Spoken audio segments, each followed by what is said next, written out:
আপনি প্লিজ আমাকে বাঁচান ম্যাম। ড্যাড বলেছে যে আপনি শুধুমাত্র আমাকে বাঁচাতে পারেন।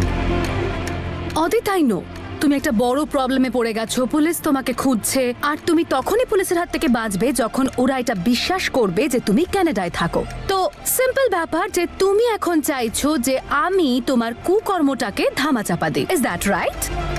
হ্যাঁ, যতক্ষণ না কেসটা মিটে যাচ্ছে ঠিক হ্যাঁ ততক্ষণ হ্যাঁ ম্যাম। হ্যাঁ, বুঝতে পেরে গেছি আমি। কিন্তু এটা করার জন্য আমাদের কাছে প্রুফ থাকতে হবে, আর প্রুফ হলো সিটিজেনশিপ, যেটার ব্যবস্থা আমি করে দিতেই পারি।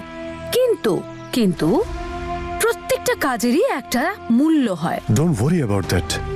ড্যাড সবকিছু করতে রাজি আছে, আপনি শুধু আমাকে সাহায্য করুন। ওকে দেন, তাহলে একটাই রাস্তা আছে। কি? তুমি আমার মেয়ে হিয়াকে অন পেপার বিয়ে করে নাও আর হয়ে যাও কানাডার সিটিজেন। হোয়াট? আপনি যা বলবেন বাবা সব করতে রাজি, শুধু আমাকে একটু সাহায্য করুন। বাবা নয় সোনা, তুই এবার তুই দিবি সিটিজেনশিপের মূল্য। নম্রতা যখন এটা জানতে পারবে যে অদিতের বিয়ে অলরেডি তোর সাথে হয়ে গেছে, তখন ও তো চুপ করে থাকবে না। যতই হোক তনুরই তো মেয়ে, ও তো সত্যের গান গাইবেই গাইবে। আর তারপর সবাই জানতে পেরে যাবে যে অদিত আর নম্রতার বিয়েটা ইল্লিগাল। আমাদের কাজ শুধু এইটুকুই শোনা, তুই এত বেশি চিন্তা করিস না, বাকি কাজ সব এমনি এমনি হয়ে যাবে। তুই শুধু এই কাজটা ঠিক করে করবি, এনভেলপটা নম্রতার হাতেই দিবি। Mom please enough.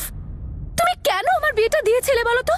আর কি বাজে একটা কাজ করার জন্য আমি আমার গ্র্যান্ড নিউ ইয়ার ইভ ছেড়ে দিয়ে এখানে চলে এলাম। আমার আসার ইচ্ছে ছিল না মম, আমি পড়তে চাইনি এসব ঝামেলায়। Mom, who is Tanu, who is Namrata, what all this happening? মা, তুই এসব কথা পরে বুঝতে পেরে যাবি, তুই শুধু মনে করে এনভেলপটা নম্রতার হাতে দিবি, ওকে? ওকে। আরো একটা কথা হিয়া, আমাদের দুজনকে একই রকম দেখতে, তাই আমাদের বুদ্ধিটাও সেম টু সেম হওয়া উচিত, তাই না? বুঝতে পেরেছিস আমি তোকে কি বলছি? তাই নম্রতাকে এনভেলপটা দেওয়ার আগে তোকে যেন কেউ দেখতে না পায়।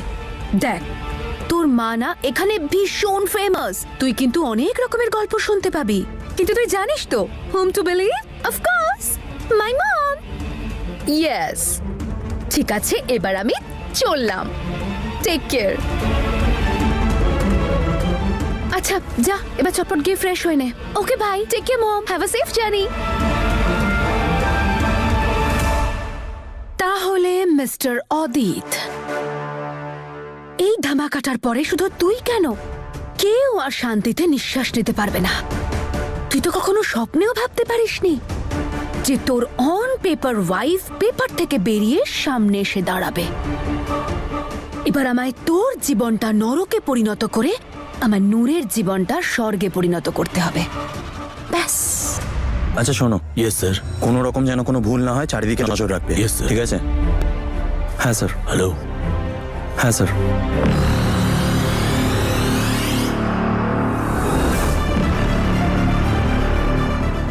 স্যার, টাইমটা একটু বলবেন?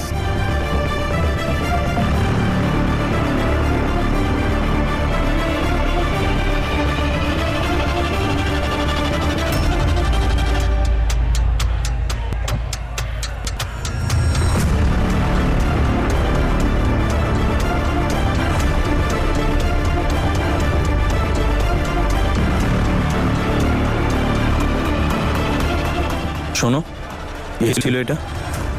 জানি না স্যার, এত বড় ঘড়ি লাগানো আছে, আমার থেকে টাইম জিজ্ঞাসা করছে। আচ্ছা ঠিক আছে, বাদ দাও। 9টা বাজতে চাই, আমাকে ভেতরে যেতে হবে। আমি তাড়াতাড়ি কাজটা শেষ করে আসি, দিন রাউন্ডে বেরোবো। Yes sir. অ্যালার্ট থেকো। Yes sir. আন্টি, নূর আর নিখিল এখনো এলো না? জানি না, ওদের সঙ্গে তো আমার কথা হয়েছিল, কি জানি কোথায় আছে। নূর তো বলছিল যে পৌঁছে যাবে।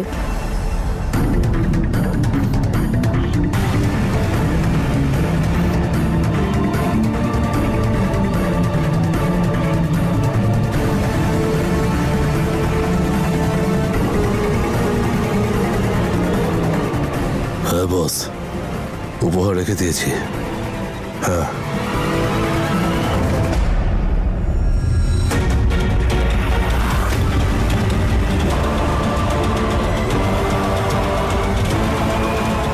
পার্টিটা কোন দিকে?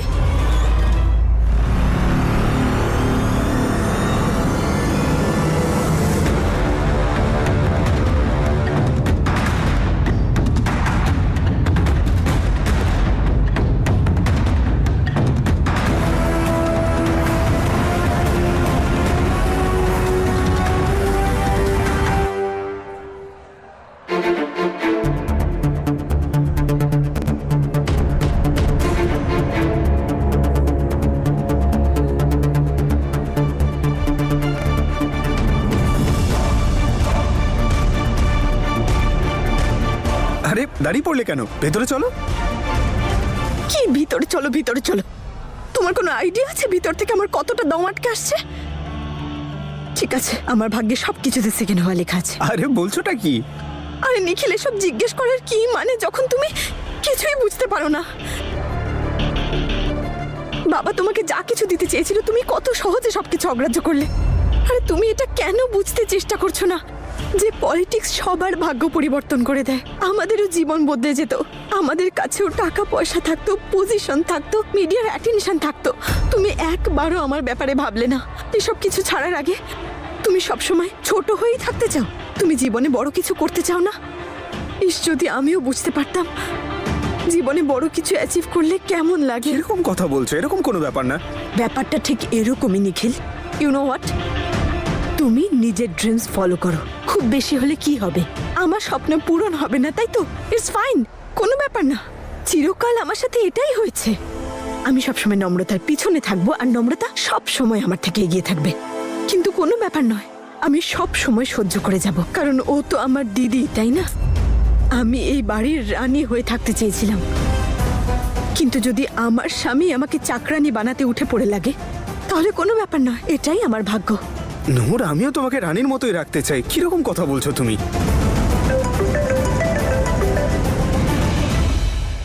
হ্যাঁ মা, আমরা দুজন যাচ্ছি।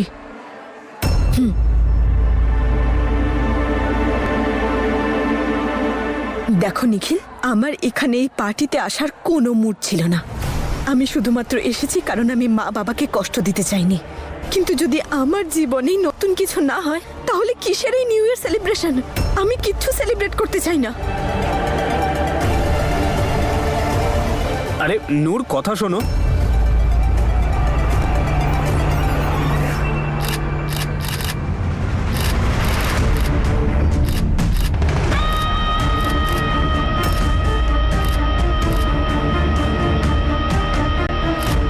নিখিলের পায়ের তলার মাটি কেড়ে নিয়ে এখন নিজে আকাশে উঠছে। এবার আমার মাম্মা এমন কিছু একটা করুক যাতে ওর ডানা টাকাটা পড়ে ও মাটিতে পড়ে যায়।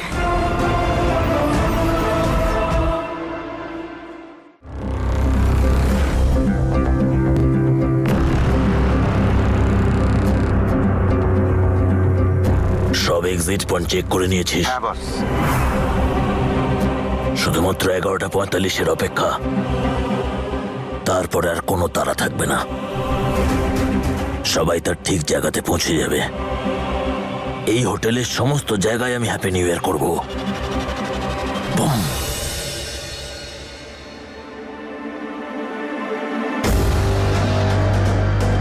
যেই প্ল্যানের মাঝখানে আসবে তাকে শেষ করে দেব। অনেকদিন আমি বন্দী ছিলাম, এবারে সবাইকে চিরজীবনের জন্য মুক্তি দিয়ে দেবো আমি। একটা মিনিটের হিসেব চাই। ঠিক যে মুহূর্তে নিউ ইয়ার পার্টি শুরু হবে তখনই আমরাও শুরু করব। বুম আর গুলিতে ঠিক 12টার সময়। সবাই নিজে নিজের পজিশন নিয়ে নে।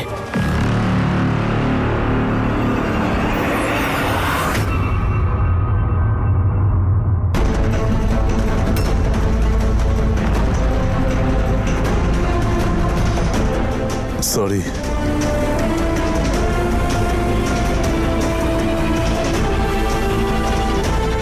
এক মিনিট।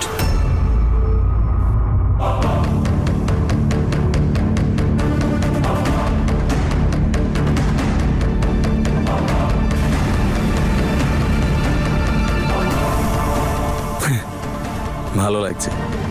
স্মাইল।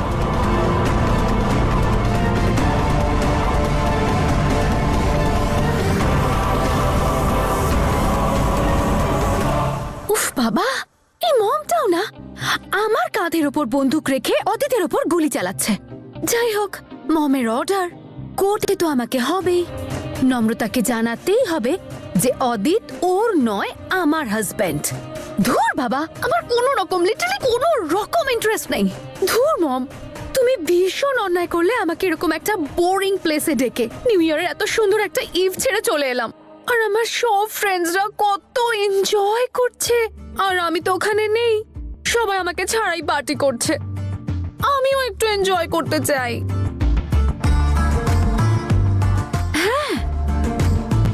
পার্টি তো বাইরেও চলছে। I think I should join the party.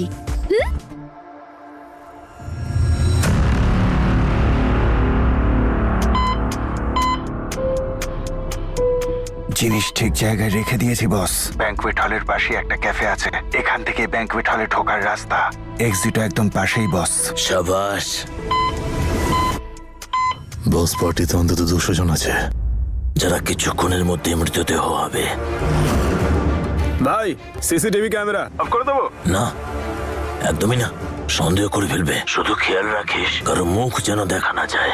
যখন সময় আসবে তখন আমি নিজেই ওদেরকে মুখ দেখাবো। শুধু সময়ের অপেক্ষা। করতে দে আনন্দ ওদেরকে। কিছুক্ষণ পরেই তোদের সব আনন্দ শেষ। ঠিক আছে ভাই।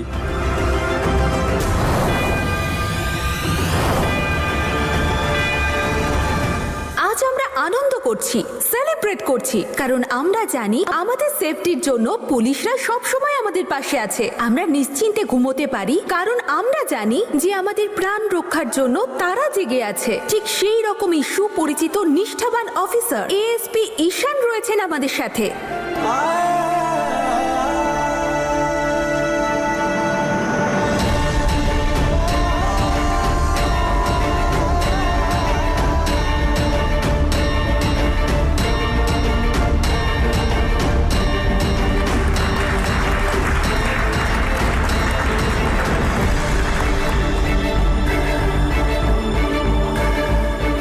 থ্যাংক ইউ সো মাচ এই অ্যাওয়ার্ডের জন্য। এই অ্যাওয়ার্ডটা আমার জন্য খুব গর্বের ব্যাপার। কিন্তু আমি আপনাদের সবাইকে এটাই জানাতে চাইছি যে আমরা পুলিশরা আপনাদের সেফটির জন্য কাজ করি, আপনাদের ভালোর জন্য কাজ করি। আমি যা কিছুই করেছি সেটা আমার কর্তব্য, আর আপনাদের প্রমিস করছি আগেও আমি এরকমভাবেই চলবো।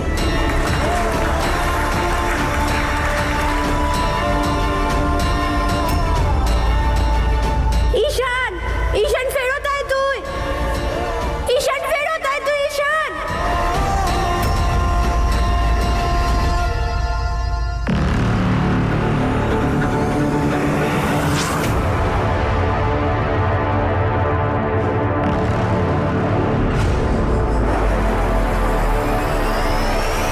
বস সব সাজানো হয়ে গেছে। খুব ভালো করেছিস।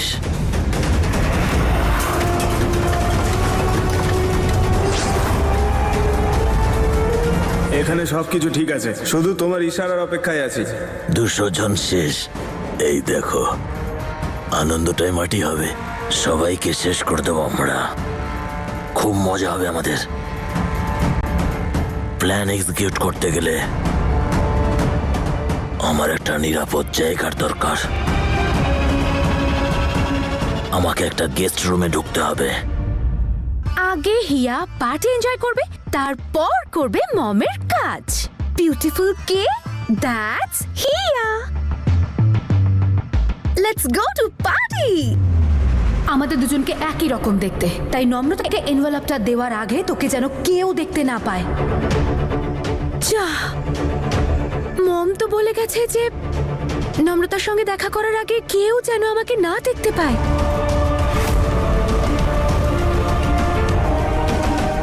ইয়েস, এটাই হবে আমার কন্ট্রোল রুম।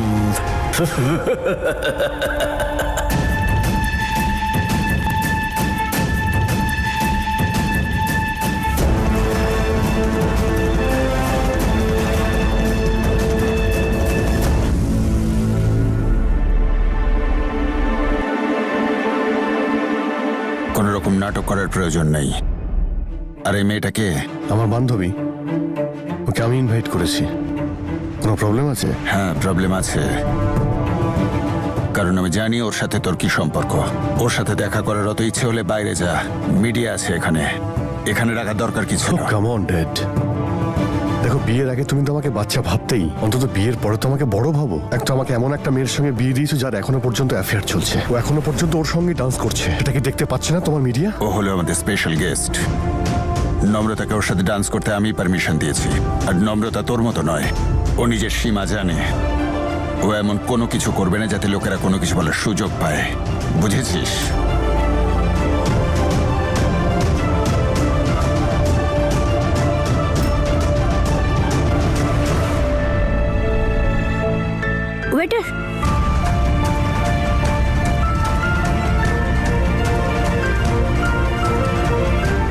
প্লিজ ওপরওয়ালা, প্লিজ আজকে যেন সব ঠিক হয়, কোনো সমস্যা না হয়।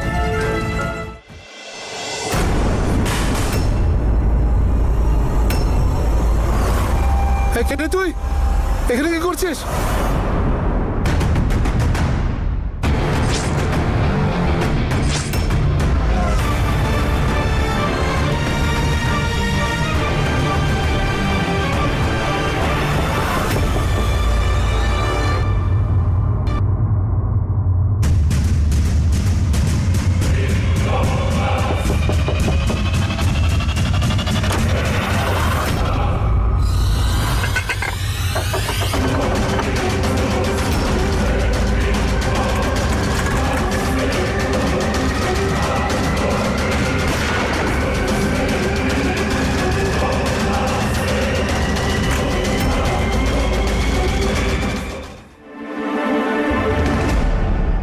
করি এখন? কোথায় ডাকবো এই নম্রতাকে? একটা কাজ করি, বরং আমার রুমেই ডেকে নি। না না না না, রুমে ডাকটা ঠিক হবে না, বরং একটা কাজ করি, কোনো কফি শপে ডেকে নি ওকে। মমন আমাকে ভুল ভাল কাজ দিয়ে গেল। হাই,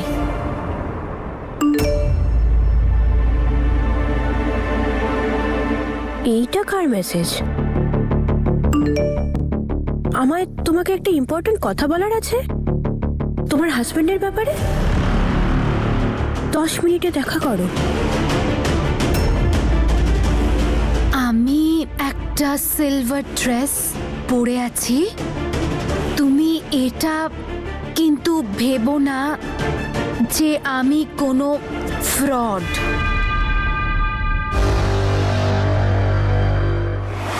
আরে বল সবাই, 11টা বেজে গেছে। এবারে ওদের 12টা বাজানোর জন্য কোমর বেঁধে নে।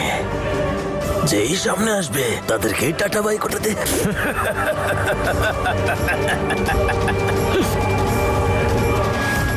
আমি তোমায় সিলভার ড্রেসে দেখা করব।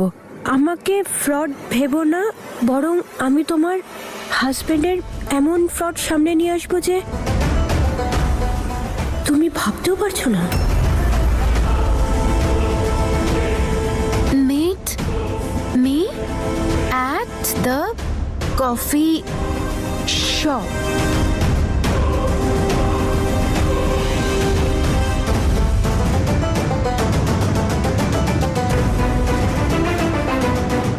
কি হতে পারে এটা? আমার দেখা করা উচিত কি আদৌ? আমার সঙ্গে কেউ প্র্যাঙ্ক করছে না তো?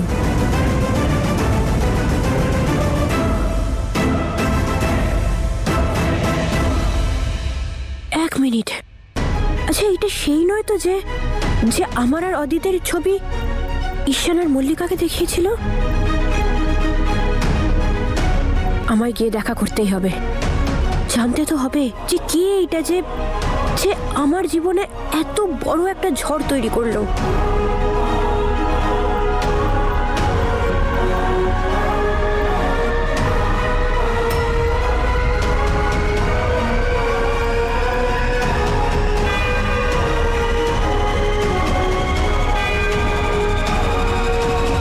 হ্যাঁ বলো, কোনো অ্যাক্টিভিটি? যে কোনো লোকেশনে কোনো কিছু হলেই সঙ্গে সঙ্গে আপডেট দাও।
শোন,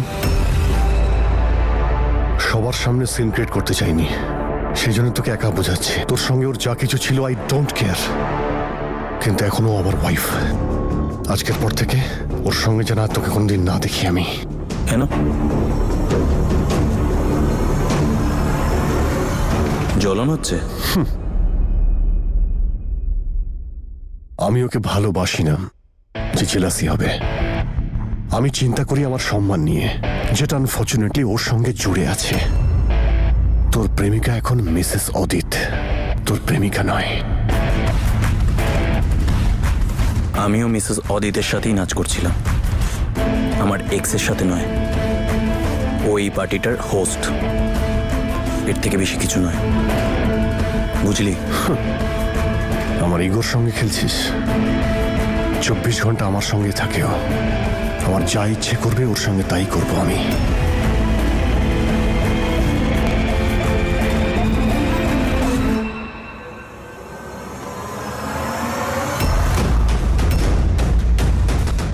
এখানে আরো একটা বডি পাওয়া গেছে।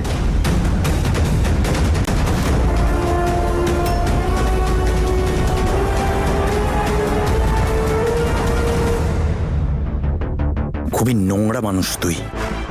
ইউ নো হোয়াট, আমি নম্রতার অনেক সম্মান করি, কিন্তু তুই এটা বুঝবি না। আর থাকলো কথা তোর ধমকির, একটা ধমকি আমিও দিয়ে রাখি। মনে হয় ঠিকঠাক পুলিশ অফিসারের সাথে তোর পালা পড়েনি। যদি আমি আমার মধ্যে চলে আসি না, সে তুই পলিটিশিয়ানই হ কি মানুষের চোখের তারা, না আমি এমন ভাঙবো না দ্বিতীয়বার আর জোড়া লাগানো যাবে না, বুঝলি?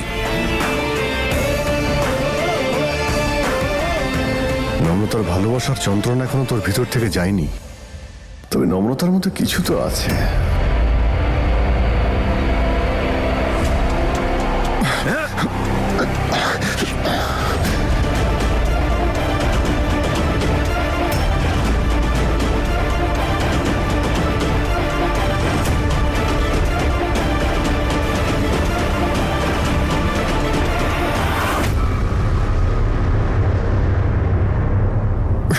তুই আমার গায়ে হাত দিয়েছিস?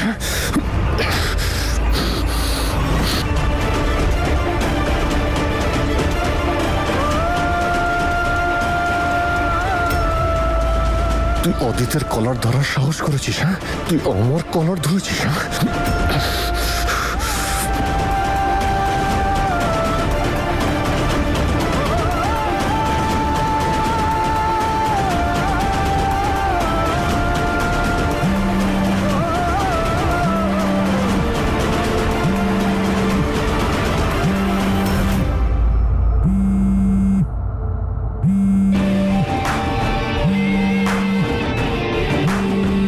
পার্টির হোস্ট না তুই?